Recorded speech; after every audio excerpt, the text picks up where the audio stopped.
Hi, everyone. I am Britt Cloudsdale, and I'm joined by Nathan Ross, and we are with the AdoptUSKids project, and we're so grateful that you are here with us today to talk about peer support matters, strategies to incorporate and elevate those with lived experience in your support of adoptive, foster, and kinship families. It's quite a mouthful, but essentially today we're going to be talking about how you and your organization can not only incorporate but elevate those with lived experience into your support programming. So before we get started, I did want to just briefly go over a bit about AdoptUSKids for those who are less familiar with our project. So AdoptUSKids is a national project of the U.S. Children's Bureau, and we have a two-pronged mission. The first part of our mission is what folks are generally more familiar with, and that is around raising public awareness about the need for foster and adoptive families for children in the public child welfare system. You may be familiar with our national recruitment campaign, with PSAs that you might have seen on Facebook or stuff like that. And that's what folks tend to be most familiar with AdoptUSKids. But what folks may not be aware of is that we also have a second part to our mission, and that is around assisting U.S. states, territories, and tribes in anything related to the recruitment, engagement, development, and support of foster, adoptive, and kinship families. So we are here in service of the second part of that mission. We have a capacity building and engagement team. We have a family support team that Nathan and I are a part of. And we also have a program called the Minority Professional Leadership Development Program, or MPLD for short. That is designed for current and emerging leaders of color who are working in the adoption field of child welfare. And it helps those individuals become transformational leaders in their jurisdiction. So exciting stuff happening at AdoptUSKids.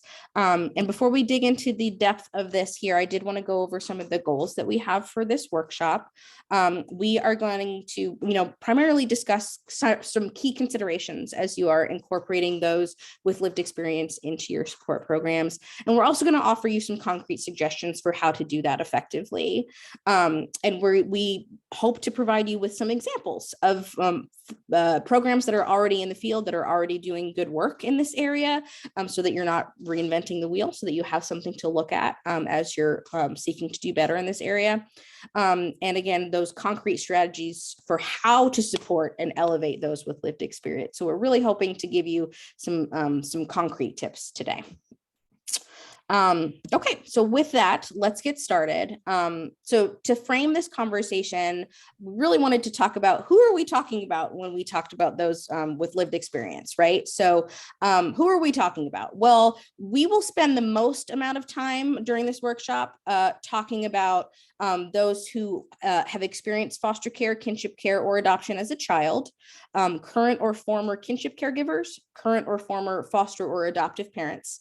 But it is really important that we also recognize the very important role that birth parents play in.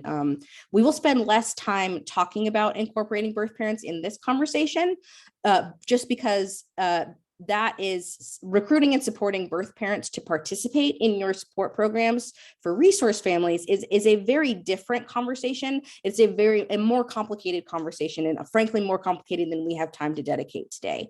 So I do want to make sure, though, that folks know that though we are not spending a lot of time talking about incorporating and elevating birth parents into this conversation, that is a critical piece of the puzzle, and that can be tremendously valuable to your support programs. And several of the strategies and tips that we're going to provide today can be applied to all of these populations of folks with lived experience, but we're just not going to spend as much time talking about birth parents specifically. Just wanted to make that abundantly clear here.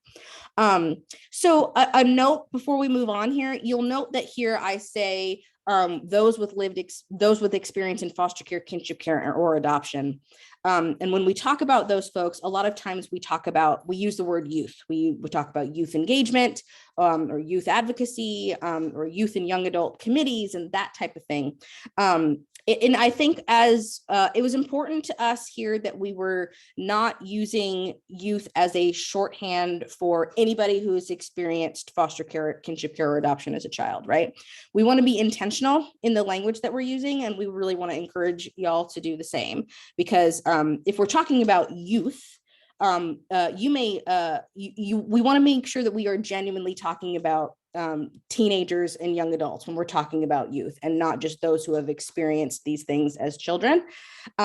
It can, though not intentionally, it can inadvertently highlight the lack of power that those individuals have in the, especially in the settings that we're asking them to show up.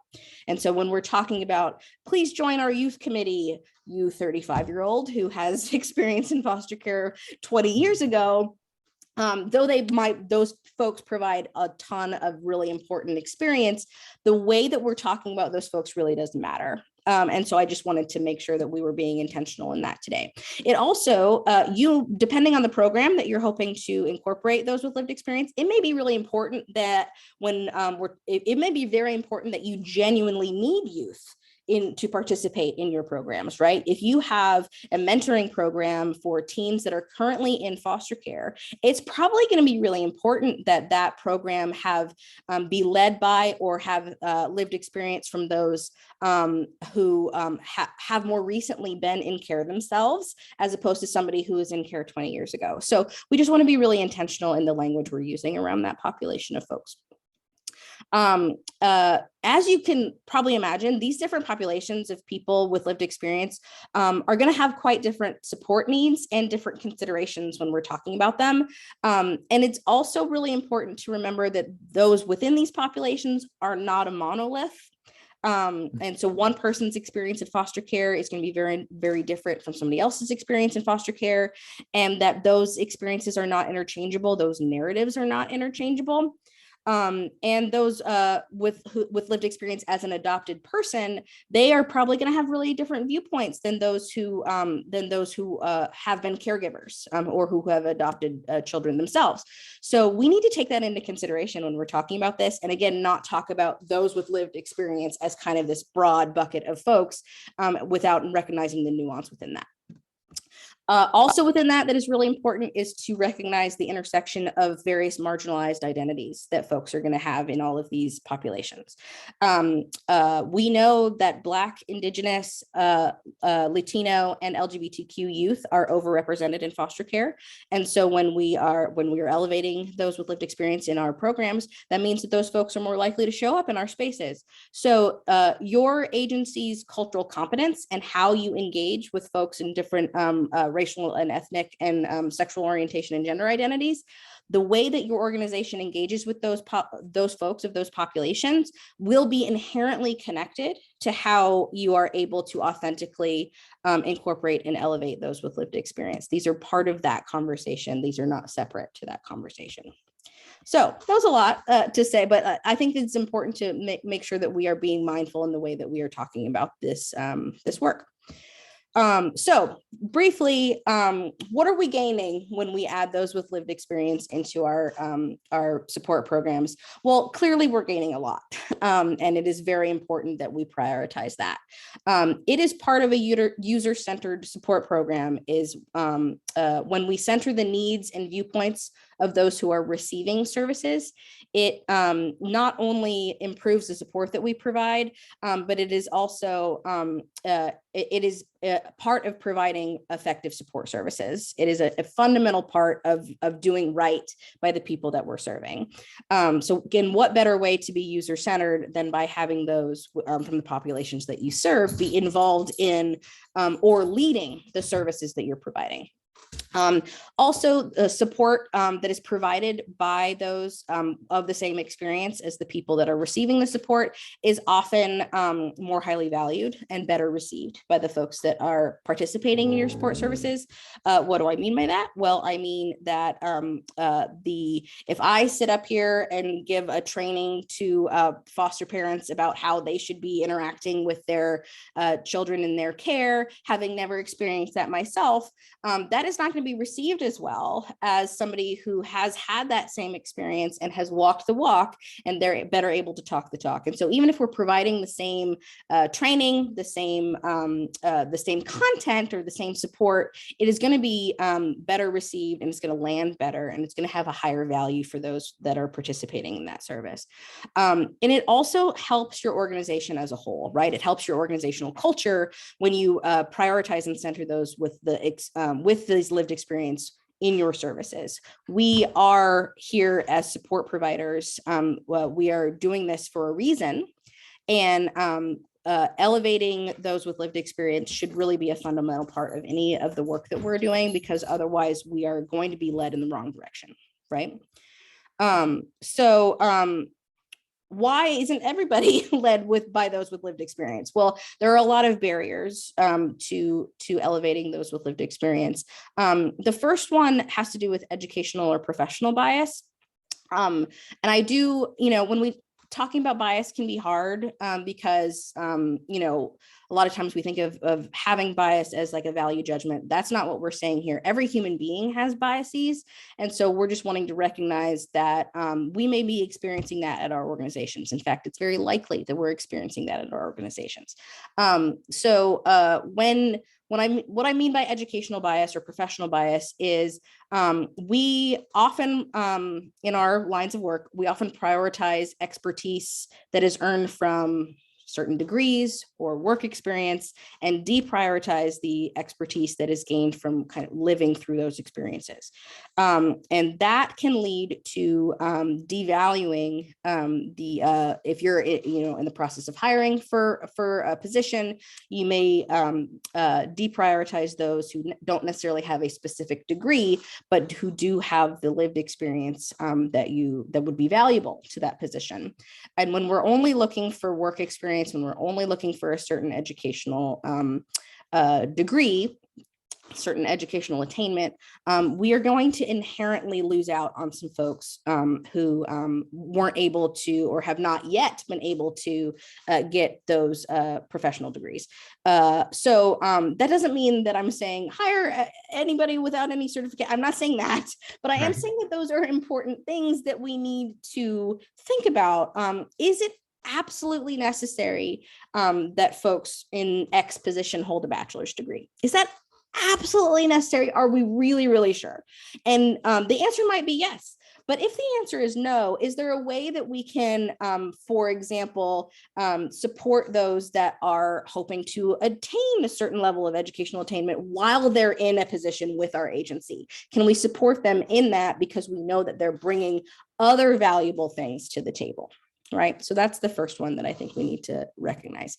A second piece that comes up frequently is that peer-led support and the services that tend to be led by those with lived experience sometimes get deprioritized. And what I mean by that is often the services that are led by those with lived experience are the informal support groups at the coffee shop, or the mentoring that's happening. We're having a pickup basketball game and we're also doing mentoring services. Those feel less formal, less professional again, than a therapeutic service or something like that. And when those things, again, that has to do with a cultural bias within our organization.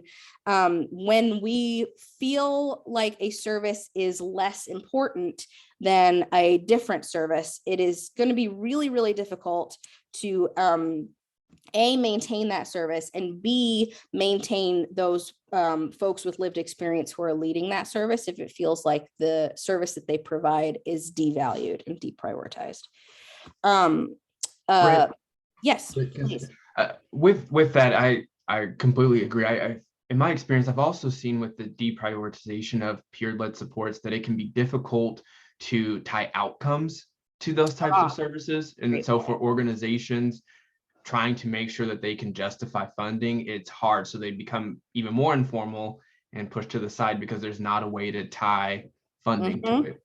Yeah, we've definitely seen that happen over and over again. Like if you're not able to then you're much less able to support that program. That's the first thing that gets cut, the first thing that goes away when you're not able to, again, show a substantial, yeah, Yeah. you said it better than me. Didn't need to say any of that. Yeah. And a big piece that we're going to talk about today, I'm actually going to put these up at the same time because they're connected. We're going to spend a lot of time talking about today, lack of sufficient development and support, and with that, a lack of compensation for those with lived experience. We know that a lot of times the folks, how a lot of programs germinate and develop and grow is by having folks with lived experience who are very passionate, who start out as very passionate volunteers in really wanting to make sure, and showing up at your door and saying, I want to mentor those who are now where I once was, or I want to make sure that foster families have the resources that they need that I didn't have back then. That's a lot of times where our best services are starting, is by when we're led by those passionate individuals who are leading with their hearts. But it is our responsibility to make sure that those folks are sustained. And the only way that they are sustained is by us making sure that they have the appropriate training and any of the support that they need. And that includes financial compensation for the work that they're doing. So we're going to talk a lot about that as we go forward. And a big piece that Nathan is going to talk about here in a moment is on organizations not being prepared to embrace those with lived experience and embrace their expertise that they offer, that they bring to the table. Again, and all of I think this ties to the educational and professional bias that many of our organizations have. Again, it's not a value judgment. It's just a fact that these biases exist in our organizations. And when your organization isn't ready to make sure that you are incorporating the feedback of those that you're bringing to the table, they're not going to stay, and your organization isn't going to benefit from their expertise. So with that, let's go ahead and dive into that, Nathan. Yeah, so thank you. The setting the stage piece where we are now and talking about all of those components of, these are things that could drive people away or hurt, being able to engage those with lived experience. So, we don't want to just stay there, and we have to look at how do we get to a place where we can embrace it. And I like stories because I think that they help tie us to the content that we're talking about. And so even for this one, as we're trying to figure out how do we ensure our organization is ready to positively receive people with lived experience. So I am a person who was adopted from foster care myself. And so I have that lived expertise, and I started working in the child welfare field when I was 22. And so I was able to work for an organization for my adopted mom who had an organization. So I came in with lived experience, but no college education, and I was really young. And so it was quite difficult, not because anyone was purposely trying to drive me out. And in fact, everyone was trying to be very supportive. But I was the first one of the lived experience from the child perspective incorporated into an organization that was founded by and for foster and adoptive parents. And so the supports, the culture, everything was tied to this camaraderie that was based on how, for parents who were living the hard part of raising children with trauma histories while also trying to navigate themselves. And so I was charged with creating those programs and supports that were going to help incorporate our young people, and had to learn a lot through my own process and my own journey. And then fast forward a few years, I was given an opportunity to create a program that would incorporate other people with lived experience into our professional team through a program called Community Connections Youth Project, where we sought to work with those who are transitioning out of the foster care system. So in those capacities, we wanted to be able to support them, to help navigate what it's like to be a young adult. And we did decide we wanted young adults specifically to be in charge of leading this, but we didn't want them to be volunteer staff. We wanted this to be a professional job role with salary positions, compensation, training, and development. And we thought we were ready. I had been working there for several years at that time. We've had different people with lived experiences throughout the organization, even some who had gone through foster care themselves. But we didn't really understand the parts that we were missing until we made a very intentional team of people whose specific tie to the organization was the that they had lived experience from being in the foster care system. And so we really walked through a lot of pieces on like, oh, we didn't think about this and incorporate that. And so I want to set that context because we'll reference that throughout some of the remaining talking points that we have in this presentation. So how do you assess your organizational's readiness? Some of the key things that we can do is just look at how our current staff and volunteers, what are they saying about our organization's willingness to listen to and prioritize those with lived experience. Thinking again about when I was at the previous organization, a lot of our work really did tie to our foster and adoptive parent community. And so we had a lot of really intentional supports for that. And we did a lot to seek them out and ask, how are we doing in service delivery? It was a large part of the staff at the organization. And so we were very easily able to reference our foster and adoptive parent community. And the goal was, of course, if our foster and adoptive parents can do better, our children can do better. But we never had any intentional way of actually looking at how do our young people see the services that we're providing. And so it was a very, again, easy to miss piece, but very crucial as we then went into bringing in a whole staff of people with lived experience, because what we found out was that a lot of our rhetoric and the way we talked was not as uplifting for those with lived experience when they were now in the professional seat. When we tend to have almost this broken child mentality when we talk about kids from and people from the child welfare system, which can be fine when you're in a context of professionals who either have gotten into this just professionally or are parents, but can be very damaging to the self-esteem of those who feel like they've made it through and that they have some empowerment. But to hear their experiences only referred to in a broken mentality was very difficult. And so we really had to assess, unfortunately, during our time of incorporating them into our organization, how they saw those pieces, how we were listening to their experiences, and then making modifications. So what do caregivers and youth you are serving say about your services? And again, we didn't have very many that tailored specifically to youth. That was still fairly new to the organization. So we didn't have a lot of those reference points. And so it did not help us inform how we could then impact our professionals who were coming in with that lived experience as well. How is your organization perceived in the community you serve? I find for myself, I have really good ideas, and you see situations happening in your community and you think, I want to tackle it. We're going to go out and we're going to save the day. And sometimes we forget that part of good practice, child welfare practice, is really getting in that community and doing a very intentional community assessment. What does it look like? How are other people seeing it? Do other people see this as an issue? And if they do, how do they want that issue addressed? And so we were looking at helping young people transition out of care. And we heard from our professional team, hey, we need this service. And so we thought, perfect, we're going to go and provide the service. But we did not take the opportunity to ask young people, specifically young people who had transitioned out of care within the last 5 to 10 years, to see like, what kind of supports would you need? Does it make sense to have a model where you're led by people who have also had that lived experience? You know, it was kind of just an idea in our head, and we thought this has to be good. People are going to like that. But we really didn't do that intentional work of going into our community. And it would have saved us some steps because we would have learned about some of the supports that are needed, and we would have been more intentional about adding that into the work that we did. So in continuing the assessment of the organizational readiness, part of that, the questions we have to ask is, what is the organization's culture looking like? What are the spoken and unspoken rules for membership and participation? And one of those pieces that I found was that young people within our organization were not seen as having as much experience and expertise as they brought because of their lived experience. And so I don't know how many of you have ever heard, oh, some 20-something-year-old came up to me and tried to tell me how to do something, you know. And so those that we just kind of say, I've heard a lot of people, especially older people who have been in this field for a long time, almost criticizing professionals for something that they can't control, like their age.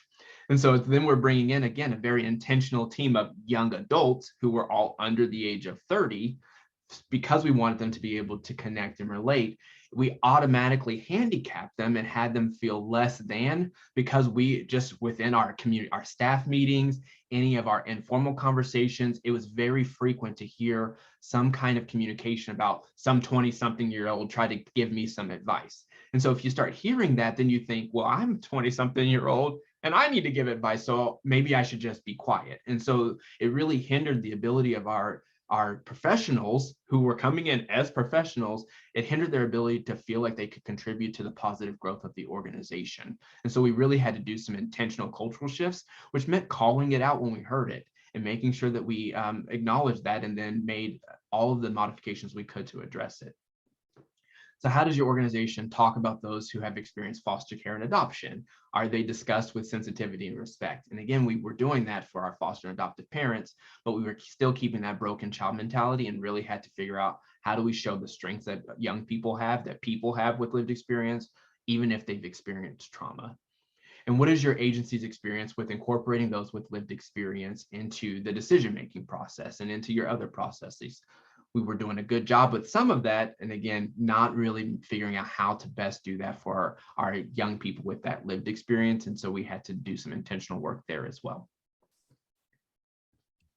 And as we move into this slide, one piece that is important, of course, is to make sure that we're checking those blind spots. And so that's one of the reasons why it is so important to do those community assessments, to get outside of yourself. When you're living in that culture all the time, it gets very easy to feel like everyone's on the same page, but you don't realize it's because everyone just stays together all the time, and we tend to gravitate towards like people. And so sometimes in order to check those blind spots, we really do have to go out and assess, what do other people say? What do people who don't have the same dog in the fight say, or who don't have the same stakes in this organization say about us, to help us get to a place where we can do a little better?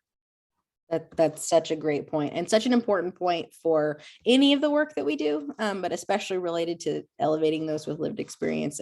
We can get really insular with our organizational thinking or with our industry thinking around child welfare, and it can stunt us. We end up doing ourselves a disservice, doing those we serve a disservice, because we are stuck with the same old tools and the same old lenses. So it's such a great point. Let's talk a little bit about how you can incorporate those with lived experience. We've kind of broken these up into 3 categories of how folks tend to incorporate those with lived experience into their support programs.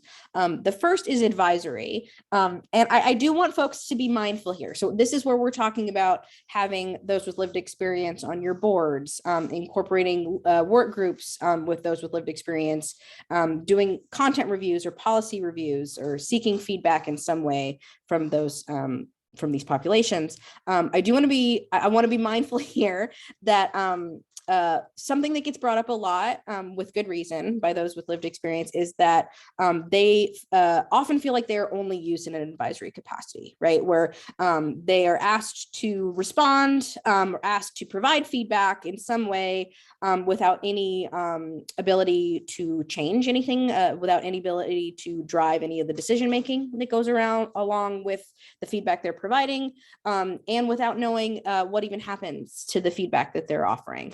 This, of course, isn't true across the board. There are lots of organizations that do a great job with this, but we need to be mindful of that when we say, oh, this has been reviewed by those with lived experience. This, our visions and our goals for our agencies have been reviewed by those with lived experience. Well, okay, but did they feel like they could authentically participate in driving any sort of change to this? When we incorporate them into leadership positions, like boards of directors and stuff like that, and in decision-making roles in planning and development, that is when we are highlighting what we value in our organization, when they can actually be drivers in the decision-making process. So that's just something to be mindful of. It doesn't mean don't do this. It means be mindful of the way that you are asking them to advise you, and be mindful of the way that you are incorporating their expertise and genuinely treating it as expertise. So The next category is really incorporating them into existing services. So the way we were thinking about this is, okay, you're already providing support services that are not necessarily, they don't necessarily have a peer-led lens or a peer-specific lens, but there are still lots of ways that you can incorporate those with lived experience into your existing services.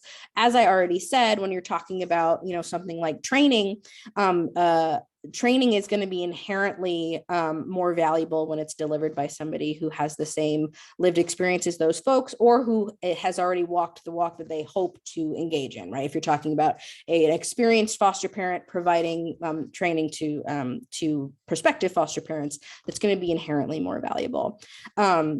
It's also inherently valuable in incorporating those with lived experience in different populations to help you provide better support and better training to other populations. And what I mean by that is when you are incorporating birth parents and those with lived experience in foster care into your training of foster and adoptive families, it goes a tremendous way in demystifying who birth families are, and demystifying who the youth are in foster care, and in breaking down a lot of those stereotypes and biases that folks have around who these families are. And that's going to help you in making sure that your foster parents are equipped to engage authentically in reunification plans and shared parenting, and truly partner in your teams in making sure that we can get as many kids back with their birth families as possible. So that goes a long way, and a lot of great organizations are doing some really valuable stuff around that. One thing I wanted to mention here is even intensive services, you can engage those with lived experience.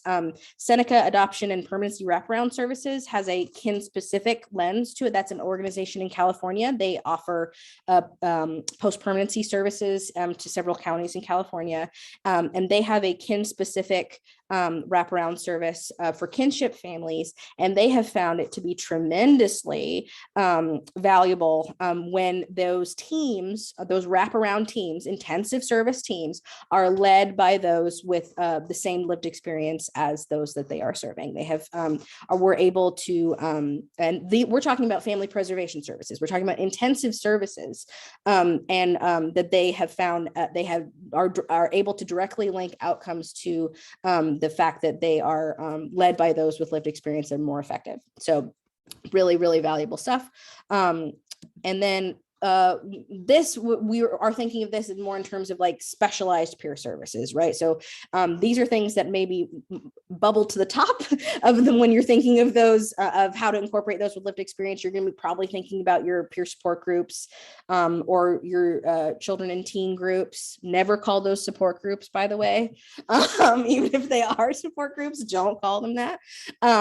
But your one-on-one support in any sort of like mentoring or buddy programs, there's a lot of great stuff happening. And for example, several of the post-permanency support providers, that's a lot of P's, post-permanency support providers in Minnesota do a lot of really intentional peer-led support. North American Council on Adoptable Children is one of them, and where they have intentional groups that are led by those with the same lived experience as those that they are serving. Ampersand is another one in Minnesota that has a really reputable mentoring and buddy program with those with lived experience as adoptive parents and as youth, I think. Correct me if I'm wrong, Nathan. And then in terms of children and teen groups, Strong and Able Youth Speaking Out is an organization in North Carolina that is genuinely youth-led. It is specifically for 14 to 26-year-olds who are in or who have been in foster care. And it is a fantastic organization that does stuff like leadership training and skill development for any youth that has been or is currently currently in foster care, regardless of their permanency outcome too. I think that's a really important thing that we need to make sure that we're incorporating here is like, we as support providers are often very focused on the okay, well, when this family is formed in this way, and that's the supports that we can provide. A lot of really great programs are actually really expanding their lens that they're thinking of in terms of permanency, and including, like, I think of Raise the Future in their post permanency support that they provide in Colorado has a very broad definition of permanency, and they are providing a permanency support to reunified families as well as adoptive families and guardianship families. So I really like that lens too, and I think that is also a thing that we were able to glean when we better incorporated those with lived experience. It's like, hey, people who are reunified with their biological children need post-permanency support as well, right? So these are important things that we learn when we're bringing the right people into our organizations. So. Yeah, I like that, Britt. And I think in addition to like the types of permanency, one of the additional pieces is not just the right kind of outcomes. And so we tend to look for those who are going to highlight and amplify what we're trying to say and what our mission is, which is good, but it sometimes takes a seat away from someone who could have a very valuable input, but they're the kind of the squeaky wheel, or seen as like the, oh, you had a negative outcome, or you're really upset about it. And so we're thinking about incorporating those with lived experience. It's really a variety of lived experiences, because we need to hear from those for whom it didn't go well, so that we know what are those barriers, how do we address them. And if we can get someone who didn't have a great outcome that wants to make sure that it changes for other people, that can really boost the support. We keep doing the same thing for those it works for. Yeah, that's good, but we are missing out on an entire population of people who need our support and could be helped. I love that. That's a great point. So the traits of an effective peer support provider. And so as you're listening to this and you're thinking, okay, I need to incorporate those with lived experience, I'm just going to go and grab the first 5 people who have lived experience and bring them into my organization. No, don't do that. That is not necessarily going to help your organization on the track that you're wanting. And so we really talked through this and tried to identify some of these key traits that best set you and your organization up for support, but also set those with lived experience up for the best outcomes possible. And so I'm going to go through these, but just as you're thinking for yourself, kind of what are some of those traits that you would have in mind? Because this is not an exhaustive list, but making sure that you're coming up with some of those traits. And in case this wasn't clear from how we've talked so far, get input from those with lived experience who have some of that professional experience as well, your community assessments, and making sure that we're incorporating those. We don't want to use our own lens to say, these are all the traits, and these are traits of people who are like me. Okay, so make sure that we're getting some of the input from our community, because that's going to be super important. But in general, we want people who are knowledgeable on the core issues in foster care and adoption. Clearly, if you're a foster care and adoptive agency, that's going to be important. So we want to make sure that they understand what that looks like.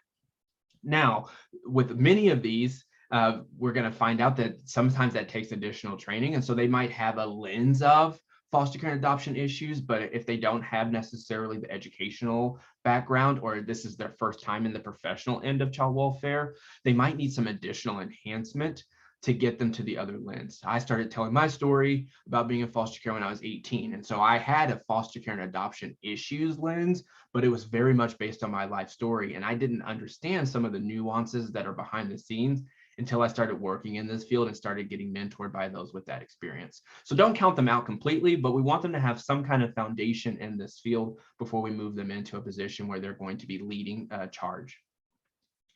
We want to make sure that they're connected to the community. Again, we have to be able to enact what we say is important, and being connected to the community means that they're going to have a pulse on what are those issues that are continuing to come as the communities change, as what we know about child welfare changes. We want to make sure that we're staying in touch with those who are going to be impacted by our services. And so someone that has some kind of community tie is going to be extremely helpful. They need to understand that their experience is not universal. And I was very guilty of this. I say for myself, when I first, got in, I was super passionate. We're all guilty of this a little bit. We're all a little guilty of this. Yeah, yes, absolutely. It's you get on your platform because you take in all of the experiences from your lens. And so I had all of these, what I considered universal experiences of this is what's bad about foster care and adoption, this is what's good. And I started to learn that, oh, wait, not everyone has poor investigator experiences, and not everyone gets only one foster home before they're adopted, which was my experience. And so all of those things were, very difficult. Not all foster and adoptive parents have the resources that they need like mine did. And so being able to understand that, it impacts the lens with which I talk through, and with which the people with lived experience talk through. So if they come in and they bring only their own experiences, again, this is a chance to figure out how amenable they are. Are they willing to broaden those experiences? It's not an automatic you're out, but what is their willingness and capacity to expand their understanding so that they're able to incorporate various stories and experiences in what they're talking about? And so we want to keep that in mind as well. And then skilled and strategic sharing. Again, 18-year-old me is much different than 33-year-old me. And I would just tell every and anything in brutal detail in the beginning. And I still am very transparent about what I share, but I do look at my audience and figure out, is this the right platform? Am I saying it in a way that they can receive the information? Because it doesn't do me any good to be right if no one will listen. And so I had to really learn that piece. And that's hard for a lot of people, but especially if you're coming in with lived experience because you've had some hard things happen to you.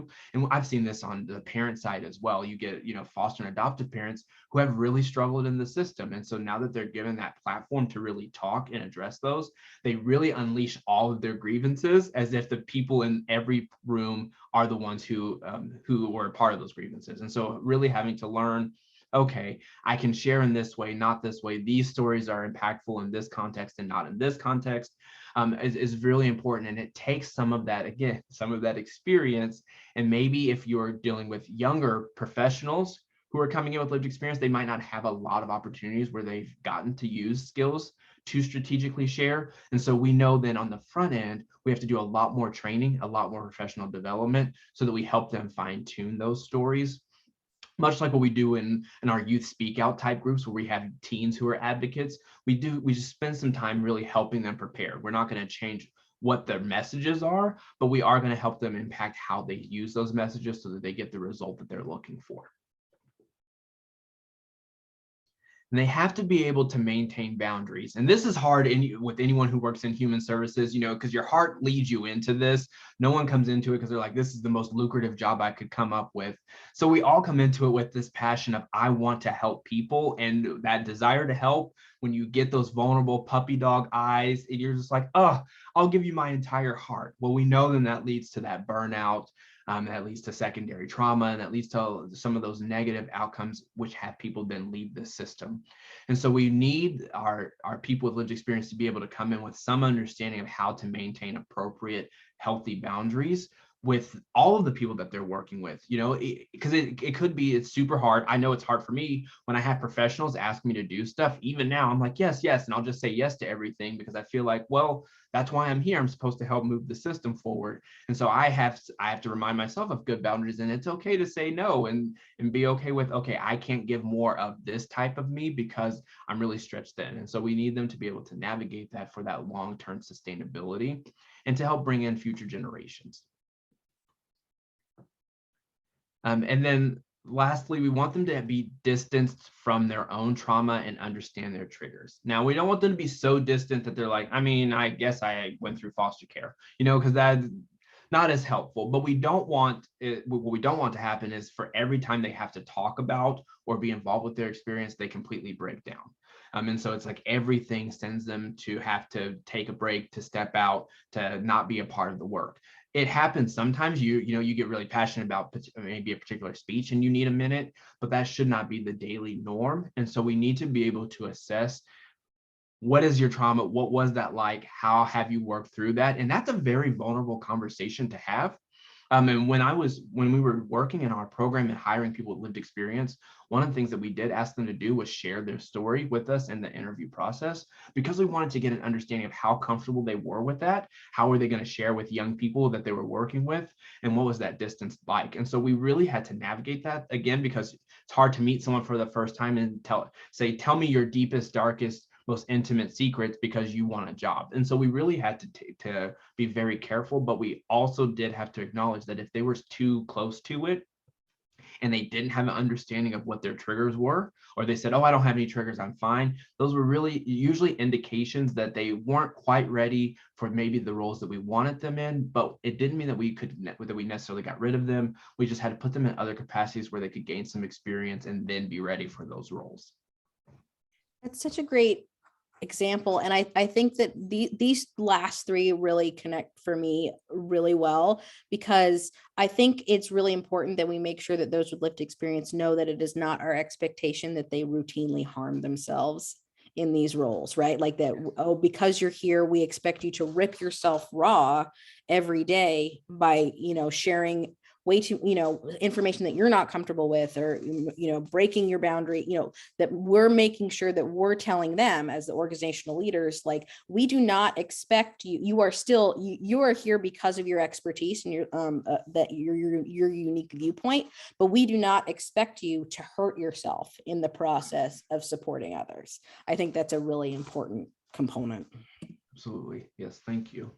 And so how do we support and elevate? So we talked about what they need as they're coming through the door, but we also know we can't just ask from them and not give anything. And so we have to also support and elevate those with lived experience to help make sure that they have the best opportunities to succeed possible. So some of those is the ways are through training and development. It is very crucial, no matter if they have the educational background or not, because they are bringing such a unique aspect of themselves into this field that we don't require of just everyone who works in child welfare. There's additional training and development that we have to make sure that we're paying attention to.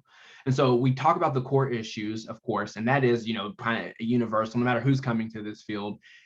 College doesn't super prepare you to be a child welfare worker. There are things you learn that are high level or kind of universal but they don't really prepare you. And so we have to talk about some of those core issues like trauma, being able to talk about culture and race, identity, and those parts, fetal alcohol spectrum, grief and loss, again, the typical things that you will see on conferences as breakout sessions. We have to help them understand that. We have to look at for some of those role dependent skills. Like I had to teach the team I had of young professionals. Really, they didn't have a lot of opportunities to do case notes. This was their first job doing that. They hadn't worked in child welfare, and so we had to really walk through. This is what needs to be in a case note, and this is, you don't want to spend 500 years doing that. And so these are some of the quick ways that you can do this. Group facilitation skills, some of those things. Again, strategic sharing. This is really specific to those with lived experience, because more often than not, that's what they're going to pull from as they try to connect information with people. And so it's one thing to say, this is what a textbook says, but then when you start bringing in those examples, again, we've mostly all been there. When you hear those examples, you're like, so we want to provide those aha moments, but we need to do it in a way that people, again, can hear, and it's not going to close doors or harm the person that's talking. So guidance around difficult topics or conversations. And so we need to make sure that we're asking them, are you comfortable talking about this? Just because I went through foster care and adoption doesn't mean I'm okay talking about everything. Now, I personally am pretty much okay talking about everything, because it's whatever at this point for me. I'm far enough away that it doesn't harm me. But what I found for my colleagues who are still in the field is that there are very intimate parts of their experience that they don't talk about. They're willing to talk about everything else and connect, but there are pieces that are sacred to them. And I honor that. And our organization had to honor that and could not put them on platforms and tokenize them so that our organization benefited at the cost of their mental health. And then we also have to provide them with self-care. We have to help them understand what that means. And then I know it says self-care, but we also have to enforce it. And so this is kind of like an others self-care. And so it gets very easy to talk about taking care of oneself and making sure that we take time out. But if our system is asking so much of us that we don't feel like we get to do that, then that is on the system's problem. And so we have to make sure as organizations that are saying, yeah, we want you to take time away and vacations, that we're not also saying, well, it's our expectation that you answer the phone if anyone calls, or it's our expectation that on holidays you're responding to emails and things like that. And so we have to make sure that we're balancing is what we're asking, also meeting what we're telling them that they should be able to do, and really helping them enforce that, because we don't want them to burn out. We want them to get as much out of it as they're giving our organizations. Additional support. We have to help in navigating trauma triggers and secondary traumatic stress. I have a friend who, when she started working in this field, she had experiences with domestic violence. And so when we had clients who were going through that, it was a trauma trigger for her, but her immediate response was to go to them right away and to be there in the moment and help them. As a supervisor, I had to realize to help her pump the brakes. She fortunately would call me because she knew it was like automatic, but she had enough awareness to say, oh, okay, I should talk to someone. And so I would always stop her and say, no, you can't just go into the moment. We don't know what the danger level is. You aren't a hero. You have a family that I would like for you to go home to. I can't be the one calling them and saying they lost their mom because of this. A very real situation that happened several times. And so I had to help her understand, like, this is a trigger for you. How are you going to deal with that? And at the same time, I had people who helped me understand, like, food insecurity is a big one for me. And so we had a food pantry, and anytime a client would call, no matter what time of day it was, if they said they didn't have food, I always wanted the team to stop what they were doing and bring them food. And so I had colleagues, especially those with lived experience, were like, okay, but this is your trigger and you're not understanding some of the manipulation behind it, or some of the alternative ways that we can help support, like helping them recognize there are food pantries within their neighborhood and they have opportunities to do this and they have built. And so, like, helping us strategize on, okay, how do you acknowledge the trigger? How do you honor that and take the space for it? But also, let's not get yourself warped into it to the point that you're exhausted and you're, again, having those additional traumatic stresses. Helping developing those boundaries and assistance in maintaining them. And so, nope, you can't do that. And again, it's not saying it's because I don't care about it. It's not saying because I don't care about you. In fact, it's saying because I care about you so much, I don't want you to cross this line, because it will be hard to come back from and it will become a habit. And then helping them balance out that between their work and their personal life. It's super hard when you are a person with lived experience, because it is also your life. And so it's hard to leave work at work, because I don't stop being adopted at 5 o'clock. I don't stop being a person of color at 5 o'clock. And so when I have those pieces as part of my work, it becomes easier to take that home. And I didn't in the early days know how to best separate those out. And so helping them, I had a really good support team as I was navigating through this, that was like, all right, you're off work, you're on vacation, unplug, and all of those things. Like, you don't have to respond to it. The world will still continue without you. If there are things that are so high level that the world won't continue without you, you have much bigger problems than answering this email at this time. And so, like, just helping put that in perspective. We know it when we're not in it, but we forget when we feel like everything is dependent on us. And this is just people in general, dependent on us for success. And so doing all of these things really does support the longevity of having those with lived experience continue to work in this field. We also have to be mindful of payment. And so the team that I developed when we were doing our young adult based professional team, they didn't have degrees. We made the decision that the lived experience was more important than the professional or educational degrees, and our funding did not require it. So it made it easier for us. We then went through COA, and so it was a little tricky to navigate, but we were able to figure it out because we thought it was so important to have that lived experience. But then came the conversation of compensation, because we were compensating people based on educational level and professional expertise. And so we were bringing people in who did not have the educational level and technically did not have the professional expertise, even though their lived experience made them professionals in this field. And so it was a very intense conversation, and one that we had to revisit multiple times, because they really were seen as different than most of the population working within the organization. So we had to really debate, and this took advocacy on all levels of, okay, but we want to be fair and equitable, not only for those with lived experience, but we also want to be fair and equitable for those who have the education and professional experience that allows them to do more, or have a leg up that some of our people without that didn't have. And so it got really difficult to do, but it was an important conversation and one that we had to keep revisiting. So we wanted to also remove the barriers, remove barriers so that those with fewer resources can participate.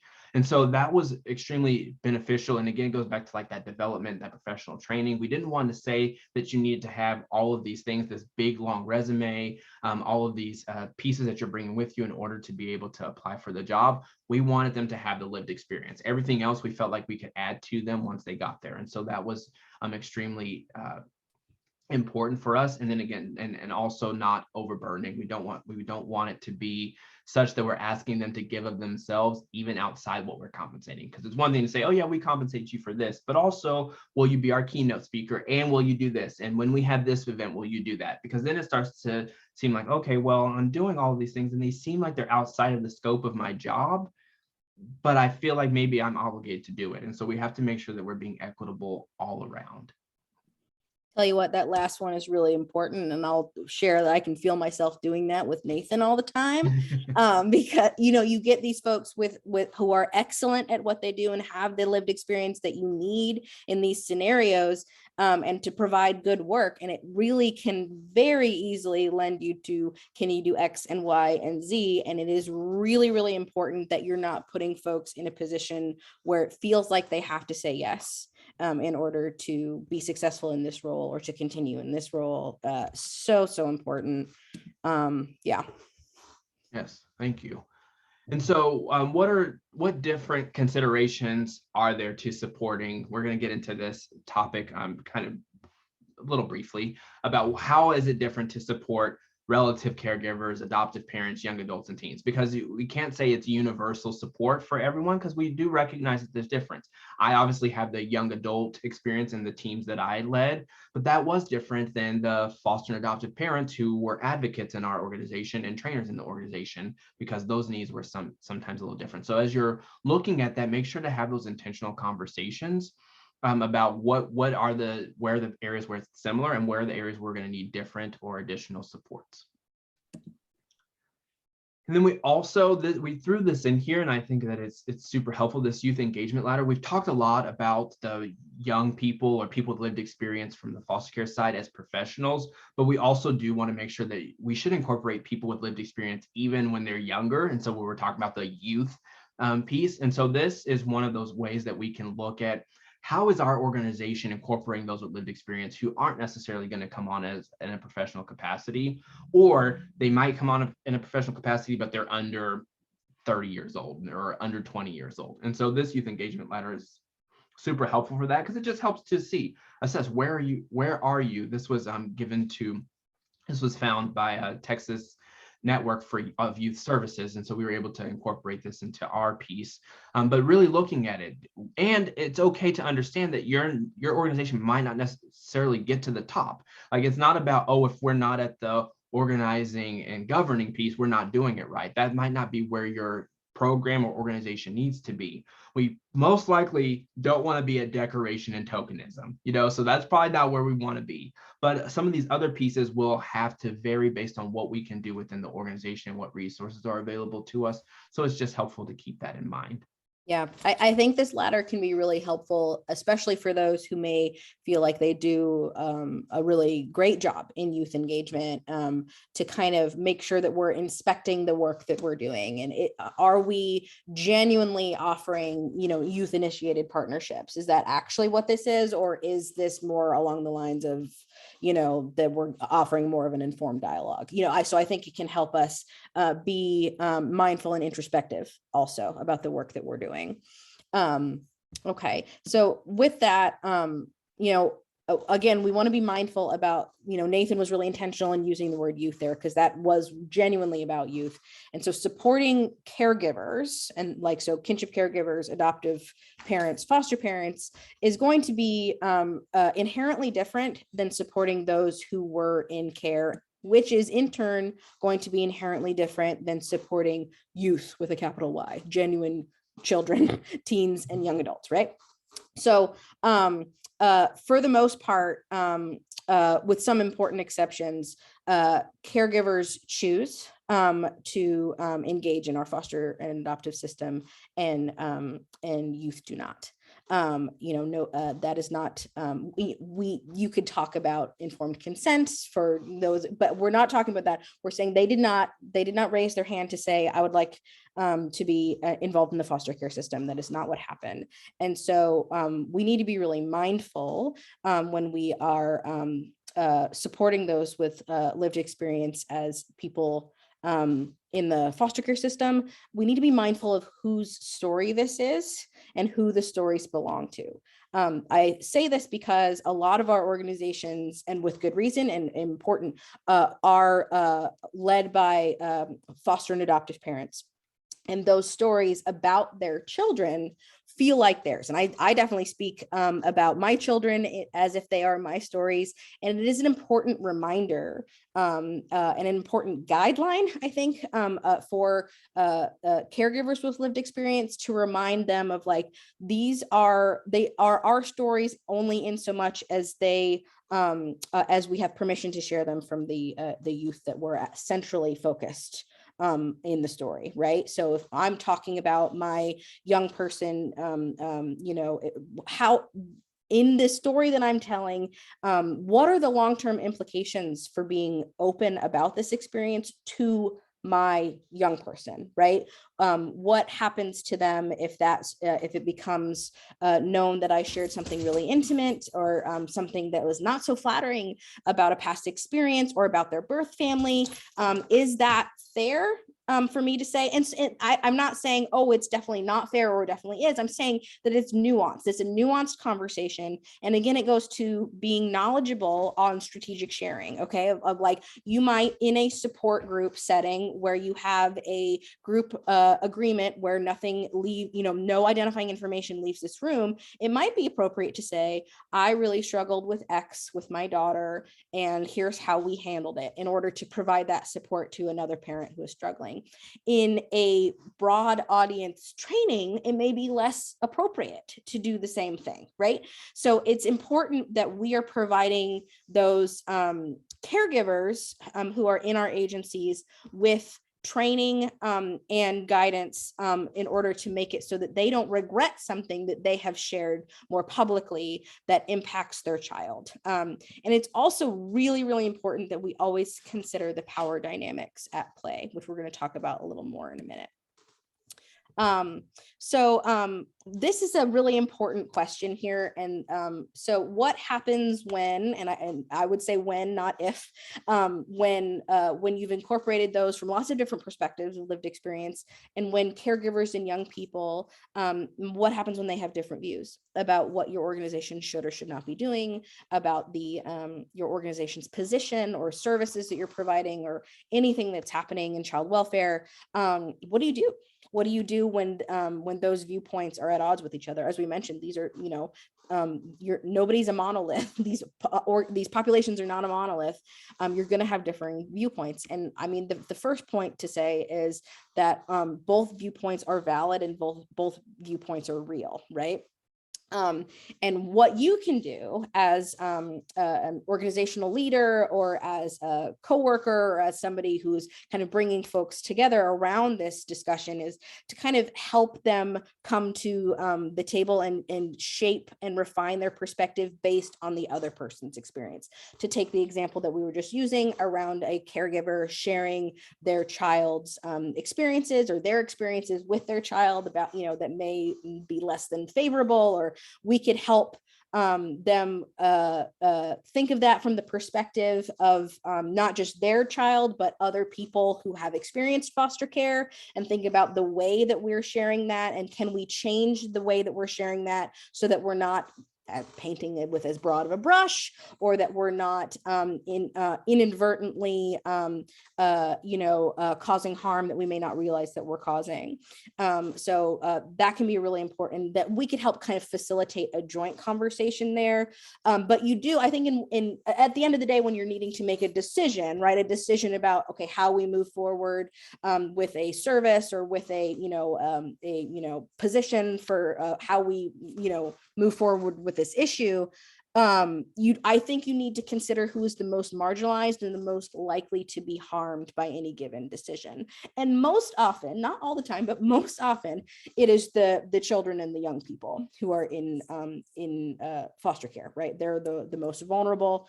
So oftentimes we need to defer to those with lived experience that they had as children.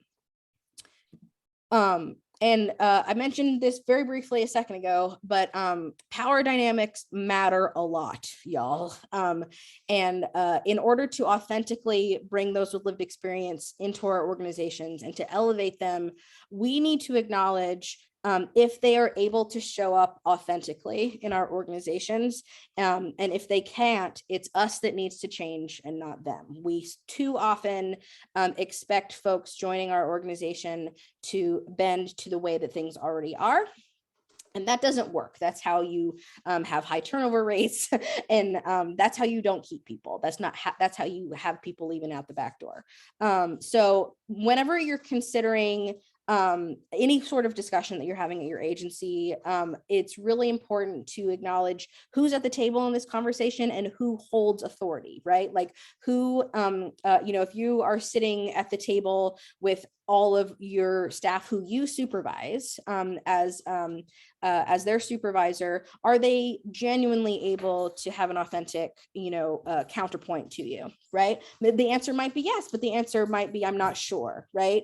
And how does authority change depending on the context, right? So if you're having a different conversation in a different setting, if you are with different organizations having a multi-organization discussion, are they expected to toe the party line with you, right? Are they expected to adhere to your organizational viewpoint, or are they do they feel safe in providing a counter narrative?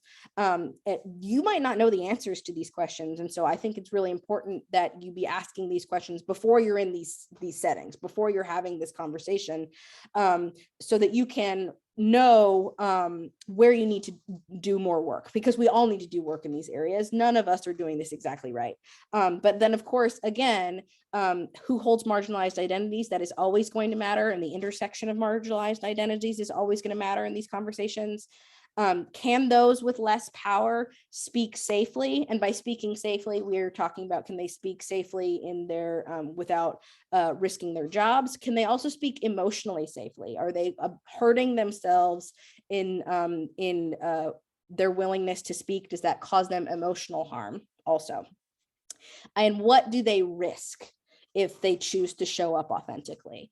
There's a great article on the AdoptUSKids website that I can share, is on moral injury, that one of our MPLD graduates shared. Her entire action research project was on moral injury in child welfare, and what specifically people of color sacrifice in being participating in our child welfare system. The point of that being that what they essentially end up losing is parts of their authentic selves in being present in our child welfare system. And it's really, really powerful stuff. We don't have time to go into all of it right now, but I can definitely share that with folks who are interested, because it was really eye-opening for me as a white person who doesn't have lived experience to know what that the sacrifice that is needed for folks to show up in our systems. And it's, kind of helps direct us as to where we need to prioritize the most change. So. Okay. So as we wrap up, this is our final slide, and we won't go into a lot of discussion. This is really just some takeaway questions as you are going through this and reflecting on the topics that we've discussed today. So how do we create safer environments for those with lived experience to show up authentically in our organizations? So I hope that you all are taking this back with your organizations, whether it's something that you're exploring how to do for the first time, or whether you feel like you're a veteran who's been doing this for 20 plus years. Really looking at examining, is it matching with some of the topics that we've talked about today? Have we looked at those with lived experience as foster adoptive kinship parents and those who grew up in or had experience in foster care as children? How are we incorporating that into what we're already doing? So what are you doing? What are you already doing? What's happened? What hasn't happened? What do you wish would happen? What's one thing that you hope to improve on after this conference as you go back and continue doing your work? And what do you hope will be possible in the near future?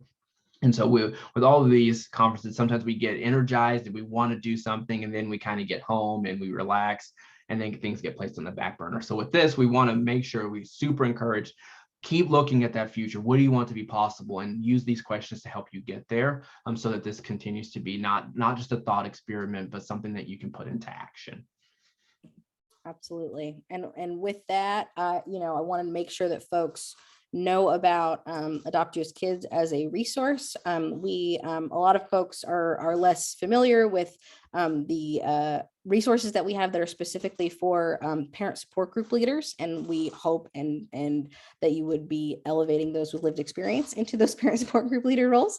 But we have a ton of discussion guides for parent support group leaders. We have webinars. Nathan was talking about the importance of self-care and in helping folks honor their own self-care. We have resources on that. We have resources on secondary traumatic stress for peer group leaders. We also have an entire 5-module parent group leadership curriculum. So if you're looking to develop your leaders of your parent support groups, we have a ready to use out of the box free curriculum that you can use and that we also could potentially help you with. And I'll leave this up here. This is my contact information. Don't worry, I'll get you to Nathan. I'm sure he's the one that you would want to have, but I leave my information up here. We also provide capacity building at AdoptUSKids, as I mentioned. So if you're looking to improve in incorporating those with lived experience, or in the recruitment, engagement, development, and support of foster adoptive kinship families, all of that, if anything fits within our scope of work, we can help you do it better. We can help you improve it. We can help you build it. So if you're interested in talking with us about how we can help you, you can either visit our booth. We have an AdoptUSKids booth at the NAA conference, or you can reach out to me or to consultation@adoptuskids.org, and we're happy to talk with you about your jurisdiction's needs. So with that, thank you so much. We appreciate it. I don't know how to end this. This is a recording, but I'm gonna try. Okay.